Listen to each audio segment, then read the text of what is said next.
Ponto. Cotas. Totalmente contra. Qualquer uma. Todas. Inclusive social. E aí eu vou falar qual é a solução que eu dou, que eu acho que é do cacete. Vou fazer bem rápido essa aqui, porque já tenho que ir para a próxima série. Imagina o seguinte. Você tem uma escola pública. Você tem os rapazes e as moças mais talentosos na escola pública. Se eu detectar na escola pública, eu for fazer provões anuais em todos os anos, anuais todos os anos é repetitivo, mas fazer provões anuais, eu vou separar quem são os melhores alunos e que estão tendo o melhor desempenho escolar, eu já vou dar uma bolsa de estudos para essa criança nas melhores escolas dos municípios dos estados dela. Então, se tem um menino inteiro do Maranhão que está tendo um desempenho mais alto, passou no provão, eu vou te matricular na melhor escola da tua região e ainda vou dar uma bolsa em dinheiro para a sua família, para que você vá arrumado para a escola, vá com dignidade. Eu dou um prêmio para a sua família, e aí esse aluno vai concorrer em igualdade de condições. Então todo ano vamos ter os provões, então antes de eu mandar uma cota pro cara, que o cara basicamente teve um ensino horroroso o tempo todo, aí, não, você é um quilombola, toma aí uma cota. Eu acho isso absurdo. Não, vamos treinar você, vamos te capacitar, você vai concorrer em igualdade de condição, você vai estudar numa escola particular e eu vou te pagar. Sabe qual é a melhor coisa? É mais barato eu fazer isso do que eu entregar pé de meia, que é esse programa horrível e que o aluno recebe uma grana só para ter frequência na aula. Quem disse que ter frequência na aula garante que o aluno está aprendendo na aula? Se você tivesse ainda a cobrança da nota, que não existe, não tem. Então, assim, tá indo bem? Muito bem. Você é um aluno que é especial, você vai passar numa faculdade boa? Eu estou te dando a bolsa agora. Então, eu estou preparando o cara já na base. Então, se essa criança é uma criança negra do interior do Maranhão, cara, tá estudando, tá indo bem? Passou no provão, as aulas estão boas, tá bem disciplinado? Toma uma bolsa na melhor escola. Desde cedo você vai mudar a sua perspectiva, a sua visão de mundo, você vai ver que você tem outros horizontes, e você vai estudar, e o Estado está investindo em você. A melhor forma de resolver as cotas é fazer o investimento na base. E coloca todo mundo na mesma prateleira. Exato. Vai tirar as notas boas, vai passar no vestibular, pronto, com o mérito dele. Se não passou, paciência. Aí ele não teve capacidade, porque o Estado investiu nele. Controlado. Desse. Você sabe qual o perfil do jovem que entra pro crime? Se você pensa assim, se você fosse detectar, na série que os garotos hoje têm, na 7ª série, tem 13, 14 anos, quais são os indicadores que você veria para medir que um garoto, esse aqui vai entrar pro crime? Se você pudesse olhar, bater o olho. Falta de escolaridade. Ou seja, tem um desempenho escolar ruim, bate. Falta de escolaridade. Falta de oportunidade de trabalho, coisa que hoje no Brasil ainda nós temos um problema. Sim, porque é uma escravidão de crianças. Escravidão de criança. Então, assim, é um tipo de situação que eu acho que realmente o jovem tem que estar ali sendo estimulado a trabalhar de uma maneira, talvez não como um trabalho normal, mas em um trabalho efetivo, um jovem aprendiz ali, um estagiário. E esse estágio ser remunerado para que ele se sinta estimulado a estar continuando a trilhar um caminho através do trabalho. E como é que é a casa dele? Geralmente a casa é muito precária, a ausência de mãe ou de pai ou dos dois. Sim, especialmente do pai. Mãe solteira. Tem um estudo da GV, 80% dos meninos que vão parar na FEBEM não tem a figura paterna. E quando tem a figura materna, a correlação é bem menor. Ou seja, falta de pai, falta de autoridade masculina que gera autodisciplina, que é aquilo que a gente estava falando no começo. A falta de autoridade paterna faz com que a mãe tenha que trabalhar e que não tenha um acompanhamento real, esse garoto fica descontrolado. Ele vai ter um desempenho pior na escola e ele, como ele não tem referência masculina, ele é indisciplinado, ele briga com as pessoas e ele é facilmente cooptado por grupos de homens que vão oferecer para ele um pertencimento. É aí que esse cara é cooptado. Uma das coisas que a gente precisa fazer na escola, e aí entra coisas que vão desde atividade física a acompanhamento. Eles precisam de homens de referência. E este é o grande problema das escolas mais humildes. O ambiente escolar hoje é um ambiente em que não existem tantas referências masculinas para os rapazes. E a maior parte das famílias que não tem o pai estão nas periferias. E aí você vai entrando nesse ciclo. Então, esses meninos, eles ficam altamente indisciplinados, apresentam um desempenho muito inferior, e aí eles são a massa de manobra que é copiada pelo crime, porque o crime está na porta da escola cooptando eles. Vai vender uma droga, depois chama ele para vender para fora e tal. A gente tem que ter uma política, a gente vai desenhar, vai ser o nosso programa, que na escola ele tem que ter ídolos e referências, assim, o puta professor de educação física, que em geral costuma ser Você já viu tem vários filmes americanos que o garoto tá na escola e tem aquele cara que tá, ou o professor de educação física ou o treinador de basquete, que vira o guru dele, ou até o cara da limpeza. Sim. Este cara precisa existir para esses meninos. Você tem que ter a referência do cara que vai pegar o garoto com problema e, cara, vem aqui, vou te dar uma assistência, vamos fazer alguma coisa. Aí tem que dar o treinamento profissional e o treinamento esportivo. Quando você direciona essa energia desse cara para a atividade física, e a atividade física dá autodisciplina para ele, você revoluciona esse moleque. Assim, se a gente salva o cara dos 15 aos 30, Tá salvo de verdade. tá salvo, o crime não vai ser cometido, porque é muito difícil você pegar um criminoso violento que vai ter aquele impulso com 45 anos. Aí é só aquele cara, sei lá, o cara sniper do PCC, sabe? Mas esse cara aí a gente elimina ele, mas mata ele, põe um sniper melhor. E Renan, quando que surgiu esse sonho de você se tornar presidente? Essas coisas não, assim, para mim não surgiam como eu nunca me visualizei dessa maneira, mas eu sempre tive uma ambição muito grande em fazer coisas grandes e não aceitar que o grupo ao qual eu pertenço perca. Sempre foi assim, por exemplo, eu nunca fui um grande jogador de futebol no colégio, mas eu sempre estava no time, eu era organizador do time, tinha que ser meio que o capitão do time. Se tinha feira de ciências, eu tinha que organizar porque o meu grupo tinha que ganhar. Eu sempre fui muito competitivo. Quando eu levo isso pro campo da nação, eu acho que é como se o Brasil fosse é aquilo que eu te falei, uma das maiores nações do mundo, potencialmente. O Brasil é para ser uma das 5 maiores nações do mundo, e a gente não entrega por falta de liderança. Aí eu vejo o nível dos líderes nossos, eu vejo as prioridades, eu falo, cara, isso aqui é um negócio horroroso. Então quando eu montei o MBL, eu montei junto com o Kim, com os rapazes, como um ato de raiva para destruir esses líderes que eu não gosto. Foi bem assim, a gente surgiu destruindo a Dilma Rousseff. Até que chega um momento que a gente percebeu, pô, mas não adianta eu ficar só batendo se eu não propor nada. E aí eu organizei o grupo pra gente fazer essa proposição. Só que quando o grupo ficou pronto, o partido ficou pronto no final do ano passado, eu nunca me coloquei, eu falava, vou lançar o Danilo Gentili pra presidente. Aí o time virou, cala a boca, sempre foi você. Como sempre fui eu? Não, sempre foi você, cara. Você é o cara que planejou isso tudo. Eu fiz os livros, eu fiz a estrutura, eu sempre fui o cara do bastidor. Não, você tem que largar de ser covarde. Você arquitetou tudo. Sim, Renan, sempre foi meio que você e você nunca percebeu. Aí eu, tá bom, então vambora. E aí eu nunca fui candidato a nada, mas eu sempre fui uma liderança que planejou tudo. Fala pessoal, meu nome é Diogo Ferreira e eu sou responsável pelo Nacional Corte. Se você gostou desse vídeo, se inscreva no canal e deixe seu like, porque isso é muito importante pra gente continuar trazendo os melhores cortes de tudo que acontece no Brasil com o MBL e com a missão. Vamos falar um pouco agora de meio ambiente. Transamazônica. Dá pra fazer alguma coisa ali? Pelo amor de Deus. Terminar a estrada, você diz? Começar a estrada. Sim. Porque ali não tem estrada, Sim. tem um terrão. Aquilo não é uma estrada. Sim. Aquilo não dá pra ser chamado de estrada. Sim. Vem desde a parte que a gente pega ela no Nordeste, a Transamazônica. Ela é horrível. Eu também peguei, não os pedaços que vocês pegaram, mas eu peguei uns pedaços horríveis. Calma que eu tô... Detalhe pra câmera, cara. Responder perguntas depois de fazer um esforço físico é sempre mais difícil. A gente tem que usar isso nos debates. Porra! Assim, o que a gente tem que fazer, assim... Mostrar o preparo. Faz uma série, físico, responde aí. Que quando legal. você responde ofegante, parece que você não sabe o que você tá falando. Mas é foda. Assim, basicamente, toda a área de infraestrutura na região norte, ela é interditada. A gente não consegue...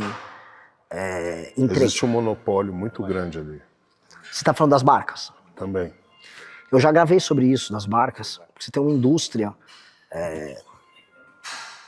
Você tem uma indústria de barqueiros ligados à Zona Franca de Manaus que querem que todo o transporte dos produtos e de pessoas seja fluvial.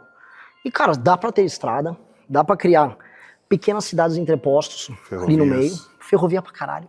Só que você tem o lobby das barcaças, que é uma das piores coisas que existe, o lobby das ONGs, o combate, ICMBio, o Rasmussen fala muito do ICMBio, FUNAI, INCRA, quilombolas e tribos indígenas interditando, então você não consegue terminar uma obra na região norte. Então isso é assustador, um governo nosso, até falei Até falei numa reunião com embaixadores gringos, especialmente os europeus e os americanos. Eu falei, suas ONGs atuam para sabotar a infraestrutura no Brasil. Em grande parte, a gente não consegue terminar uma obra como a Transamazônica por falta de dinheiro e infraestrutura, porque isso é culpa só nossa, e da outra é que você está com tudo interditado. Então, passou o licenciamento ambiental novo, as ONGs estão procurando novos meios para brecar o funcionamento das obras. Eu avisei para os embaixadores, eu vou expulsar suas ONGs do Brasil. ONG gringa que financia, por exemplo, supostas tribos indígenas que para a construção de uma ferrovia, eu vou botar ONG para fora. Mas os tratados internacionais, eu vou botar ONG para fora, cara. Você não pode, por exemplo, que um caminhoneiro fique preso, como aconteceu agora em Santarém, indo entregar soja para Cargill, preso por 3 dias. Eu já vi 7. No Cargill foi inclusive uns 7, 8 dias. Sem conseguir ir no banheiro, sem conseguir beber água. Não tem nada. Porque uma tribo indígena, não sei se você sabe esse caso, a tribo indígena desapareceu no século XVIII, reapareceu nos anos 90 porque um antropólogo disse que era a mesma tribo. E aí essa tribo volta, ocupa a Cargill, dizendo que não podia a Cargill usar o rio, que eles estavam fazendo uma hidrovia que conectava com ferrovia e tudo mais, porque iria afetar o funcionamento da tribo, não sei o quê. E aí você pega um caminhoneiro, fica com a vida dele destruída, o Brasil deixa de exportar bilhões por conta de uma tribo. Esta tribo é financiada por 2 ONGs e tem uma parceria política com o PSOL. Uma dessas ONGs é norueguesa. Por que diabos a Noruega tem uma ONG que financia o funcionamento de uma tribo política que quer parar obras na região amazônica? Estou falando de um caso. Se for pegar toda a região, são inúmeros casos desses. Então, nós temos que fazer uma reforma nas contas públicas do Brasil que diminua a despesa e aumente a capacidade de investimento. Juros baixos você investe mais, então o Estado consegue investir. 2, você tem que fazer valer o licenciamento ambiental, porque agora que passou o licenciamento, o relator foi inclusive o Kim. Você tem meios de ação para que uma obra consiga começar e terminar de maneira previsível, sem você ser parado com as licenças. Ah, não, o IBAMA vai te parar, não, o ICMBio vai te parar. Não, você consegue tocar a obra e evitar a judicialização. 3, tocar as ONG para fora. Aí, com base nisso, você tem que, assim, na região norte, não é até 163, tem a Transamazônica, tudo isso você vai ter que enfiar para parcerias públicas-privadas e terminar todas essas obras. É assustador. Perguntas assim que não podem faltar. Bolsa Família. Aquela família que eu visitei, lá em Melgaço, a mãe teve 8 filhos, 2 filhas estão grávidas com 15 anos. Essa mulher vai ter que ter Bolsa Família. Não tem o que fazer. Uma família no interior do Maranhão, a cidade não tem nenhuma atividade econômica, mesma coisa, vai ter Bolsa Família. Homem, uma cidade que a cidade tem atividade econômica, 25 anos, tá no Bolsa Família. Eu vou tirar ele do Bolsa Família. Ele aparece no CRAS para pegar o Bolsa Família, eu vou instituir uma frente de trabalho, que são as frentes cidadãs. Ó, tá aqui um trampo 3 vezes por semana, vamos fazer... Encosta a cabeça aqui, ó. Vamos fazer infraestrutura das vias de entrada na cidade, energia elétrica para os bairros afastados. Contrata 4 vezes por semana, bota para trabalhar. Isso aí seria o modelo. O modelo os Estados Unidos fez nos anos 30, quando o Roosevelt assumiu, por causa da crise de 29, empregou 3,3 milhões de pessoas. Então, o homem ou a mulher saudável, especialmente sem filhos, que estão no Bolsa Família, eu vou botar para trabalhar. Famílias, especialmente de mulheres, com crianças. Sim, aí não tem condição. Mantém. Mantém. Tem porta de saída. Tem que ter porta de saída. Qualquer plano. Agora, sendo bem sincero, para as mulheres com muitas crianças em lugares sem atividade econômica, Não tem, porque ela precisa cuidar do filho. não vai ter muito o que fazer. Só para eu perguntar mais algumas coisas para você com relação a esse problema que nós temos hoje, porque a gente sabe que a escala 6x1 era a escala que a gente usou normalmente no Brasil, agora vai ser 5x2. Nessa escala, a gente tem um benefício para o funcionário, isso eu acho fantástico, mas quem sai prejudicado é o empresário. O que você tem de manobra para poder fazer para beneficiar os dois lados? Eu acho que o funcionário não vai ser beneficiado, ele vai continuar trabalhando 6x1, simplesmente porque não é possível num país que está ficando mais pobre, que é o caso do Brasil, você diminuir as horas de trabalho e aumentar o valor pago por essa hora de trabalho. Então, o que eles estão propondo é você recebe o mesmo valor mensal pelo seu Trabalhando trabalho. menos. Trabalhando menos. Ora, a demanda por trabalho no sábado vai continuar existindo. A demanda por trabalho formal vai continuar existindo. E as empresas que estão perdendo dinheiro, o juros está muito alto, os impostos estão aumentando, então a margem está menor, elas não vão ter como pagar. Então o que eles vão fazer? Eles vão jogar o trabalhador na informalidade, o cara vai ter um MEI, vai contratar, o vizinho dele, o que está acontecendo muito assim, um restaurante está contratando a carga de hora do cara para o sábado, então um restaurante está falando com o vizinho, eu contrato o seu agora, você contrata o meu aqui, e você faz um cambalacho. O que vai acontecer para o trabalhador? Ele vai trabalhar igual, em alguns lugares até mais. Então não vai haver para as pessoas o efeito que elas estão imaginando, e para as empresas vai haver um aumento de custo. Então a gente vai ficar só no pior dos mundos nisso. Então o que a gente precisa ter? Assim, a gente tinha avisado que isso ia acontecer. Alguns setores já estão apresentando isso, supermercados já avisaram, ó, vou ter que mudar, vou ter que contingenciar isso. Restaurantes e bares vão sofrer demais. Os setores que não dá para fazer esse cambalacho, que é a indústria, vão perder contrato, vão jogar o custo para as pessoas, vão sair fora, como vai ter uma diminuição da competitividade, eles vão sair fora de cadeias globais de produção. Então o único caminho, a meu ver, não é nem mexer nisso aqui, que a droga já foi feita, a besteira já foi feita. É a gente criar uma legislação alternativa que permita a contratação por hora de maneira flexível, que é bom para o contratante e é bom para o contratado. Paga-se por hora, acabou. Hã? Paga-se por hora, acabou o problema. Acabou. Igual nos Estados Unidos, igual em vários lugares do mundo. O seu valor, você sabe quanto é a hora desse emprego aqui. Você vai num posto de gasolina nos Estados Unidos, está aqui, ó. É o valor por hora, a pessoa já sabe. Cara, na Suécia, meus amigos, sabem, não, eu fui trabalhar no verão no McDonald's e não sei o quê. Ele falou, eu posso, tem a terça-feira de manhã toda aberta. Eles, então chama na terça-feira. Agora eu vou falar um pouco de esporte, Renan. Até porque, inclusive, eu já fui um atleta que recebi Bolsa Atleta de 2007, 2008 e 2009. Foram 3 anos consecutivos. Bolsa Atleta Internacional, e o valor era de R$ 1.500. E a nacional era de R$ 800 na época. Conversei com um atleta que recebe a nacional essa semana, o Maurício ainda estava comigo. Campeão brasileiro de arremesso de martelo. Isso, campeão brasileiro de arremesso de martelo, e a nacional está R$ 1.000. Então de 2007 até 2026, você tem um aumento de R$ 200 aí, de reajuste dentro dessa parcela. O rapaz, ele comprou uma bicicleta para fazer entrega e muito provavelmente, é o que acontece com todos os atletas do Brasil, vai acabar abandonando a modalidade e deixando de explorar o talento dele por falta de condição financeira, entendendo que antes do esporte ele precisa de dinheiro para se sustentar. O que você pode fazer com relação a isso?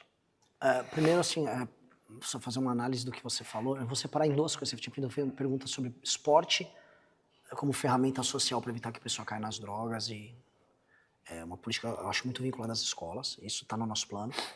E a parte do Bolsa Atleta e a política de incentivo ao esporte de desempenho no Brasil. Que seria a Lei Pelé. Pegar essa parte 2. Essa parte 2 ela é meio assustadora, porque a quantidade de super salários que a gente tem no alto funcionalismo para atividades inúteis, ela é colossal.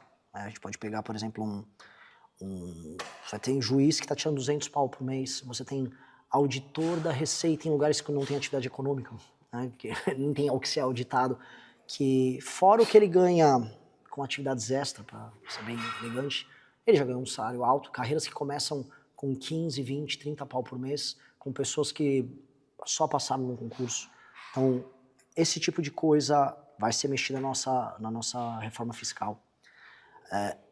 E aí eu olho também, vou pegar um outro absurdo, o BPC, a gente deve ter visto o benefício de prestação continuada, que muita gente pega, e hoje você tem um surto de supostos autistas que pegam laudos mentirosos para receber um salário mínimo por mês. Essas pessoas recebem mais do que um Bolsa Atleta, simplesmente por fingirem que são autistas. Não é que não tem autistas que devam pegar, tem, mas tem pessoas que se passam e pegam. Ou seja, se você cortasse as fraudes, você tinha uma política de benefício ao esporte colossal aqui no Brasil. Colossal, com bolsas de um trabalho como tem nos Estados Unidos, universitário, sério. Hoje você tem universidades públicas com centros esportivos toscos. Vou dar um exemplo, a própria USP. Se o Centro Olímpico da USP fosse bem trabalhado, bem tocado, você poderia ter uma área especializada só para os atletas de alto desempenho trabalharem e funcionarem ali. Todo mundo aqui de São Paulo. Hoje não tem. Hoje você não tem uma competição, não consegue usar a própria, vamos dizer, os próprios centros de treinamento que você tem à disposição nas universidades. Nos Estados Unidos, você dá a bolsa para o atleta, e o atleta vai para a universidade, e lá ele tem todo o acompanhamento. Você vai ter uma academia dessas numa faculdade. Inclusive, a faculdade até ajuda óbvio. se você é um cara que não tem boas notas devido ao extremo talento que você tem ao esporte. Exatamente. A França está fazendo isso para o futebol. A gente está vendo, por exemplo, na Copa do Mundo, a seleção francesa, no fundo, o que a Federação Francesa fez foi montar o centro de treinamento na periferia de Paris. Tem 70 jogadores da Copa, não só franceses, que todos vêm de Paris. E eles vêm de Paris porque eles vêm desses centros formadores.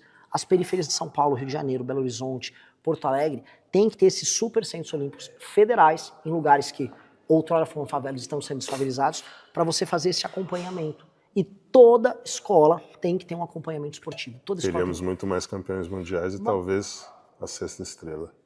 É óbvio, só que isso em absoluto não existe no Brasil. Não existe sabe o fluxo para uma carreira? Assim, o estudante ele é reconhecido na escola e é levado para a universidade. Esse ciclo no Brasil não existe. Assim, o cara, eu decidi praticar uma modalidade e seja o que Deus quiser. É americanizar o sistema de... Total. A gente não tem nem campeonato interescolas. Os Estados Unidos... De estímulo ao esporte. Se eu não me engano, o futebol americano de faculdade, o college, ele movimenta mais dinheiro que o campeonato brasileiro. Recado que você deixa para todas as pessoas que estão assistindo esse vídeo? Cara, o meu recado de maneira muito clara, a gente enfrentar esse espírito da malandragem, já para pegar tudo, porque foi muita coisa que a gente discutiu aqui, e incutir uma questão de autodisciplina, parece meio maluco, porque a gente acha que no Brasil está tudo inacabado. Nós somos o país da Transamazônica, como ele falou, nós somos o país do político ladrão, nós somos o país do jeitinho, nós somos o país da favelização estrutural e mental. Nós somos um país que parece que foi fadado a dar errado, e a maior parte das pessoas que estão nos assistindo acha que é isso. Só que eu queria falar duas coisas. Tem nações, nesse instante, na África, que estavam assim, numa pior. Eu vou falar de Ruanda. Ruanda estava numa guerra civil há 30 anos atrás, em que a pessoa tinha que escolher se você cortava a mão ou se cortava o braço dela. Hoje, Ruanda, se for em Kigali, você pode botar no Google Maps, Kigali é uma cidade mais limpa e mais arrumada do que qualquer capital brasileira, porque eles tomaram as decisões certas. Se você for agora para Botsuana, a renda per capita em Botsuana, que era um lugar hiperviolento, é maior que a do Brasil. Estou falando de lugares que estavam muito piores do que a gente. Paraguai, a gente fazia piada sobre o produto paraguaio, as empresas brasileiras estão indo para o Paraguai. O Paraguai estava num país muito decente. Então eu olho para outros lugares, os lugares estavam muito piores do que nós, eles fizeram lição de casa. Outros lugares na Ásia, Vietnã, todo mundo zoava a guerra do Vietnã. Vietnã era um país horrível, hiper pobre, está bem mais industrializado do que o Brasil. Índia, todo mundo fazia piadas que o indiano cagava num buraco, lugar imundo. Ainda é bem imundo, mas já tem mais saneamento básico do que o Brasil. Então, o mundo está conseguindo corrigir isso. E a gente também consegue. Até os anos 90, ninguém no Brasil botava cinto de segurança para dar no carro. E era uma coisa muito incivilizada. Você batia 40 por hora, você tinha um trauma, você podia morrer. Hoje, todo mundo usa cinto de segurança, porque passou uma lei, a lei criou o hábito criou a cultura, hoje todo mundo usa cinto de segurança até atrás do carro. Passou uma lei uma vez no Brasil que proibiu as pessoas de fumarem dentro de espaços fechados. Ninguém vai obedecer. Todo mundo obedeceu. A lei virou hábito, hoje uma pessoa se sente constrangida num lugar fechado de acender um cigarro, mesmo não tendo nenhuma lei mais proibindo uma casa sua. O que eu quero dizer é, nós conseguimos melhorar, dá pra fazer o Brasil um lugar em que você vai andar na rua e não vai ter um vagabundo com uma caixa de som enchendo o saco, atrapalhando as pessoas, dá pra você andar numa rua em que ela não vai estar pichada, dá pra você andar na rua sem ser perturbado por um ladrão, se você é mulher, dá pra você andar na rua sem um cara mexer com você, dá pra você viver num país sério. Você tem que ter pessoas sérias fazendo isso e acreditar que você vai ter autodisciplina pra virar um lugar foda. E pra virar um lugar foda é nas pequenas coisas, assim. Você vai conseguir desfavelizar o lugar, você vai conseguir transformar o lugar num lugar seguro, você vai conseguir arrumar a questão política, você vai conseguir arrumar a questão de infraestrutura, se você imaginar que em todos os lugares você vai precisar de autodisciplina e ser uma pessoa séria.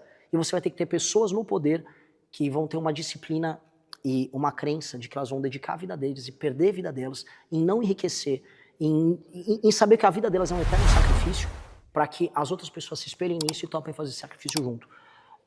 Eu acho que existem algumas pessoas que estão fazendo isso no Brasil.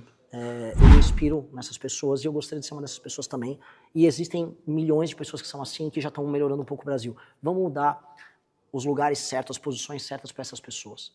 Vamos colocar as pessoas certas, inspirando as pessoas certas, nos lugares certos. E vamos parar de olhar para vagabundo e achar que vagabundo é um caminho. Não é e nunca pode ser. Se a gente fizer só essa troca, tira o vagabundo e traz a pessoa que te inspira, rapidamente as coisas melhoram, porque a gente não é um lugar que nasceu para ser ruim. Esse é o meu recado. Bom, galera, Foi isso. Obrigado, Renan, pelo treino, pela experiência, pelas palavras. Espero que vocês tenham curtido. Esse é o primeiro episódio da série Os Presidenciáveis. E volto a repetir, todos os candidatos serão convidados a estarem aqui presentes no CT para fazer um treino comigo e colocar a sua proposta para todos vocês terem clareza no momento do seu voto. É hora da gente entender um pouco mais de política para poder trazer o voto certo no dia da eleição. Então, tamo junto.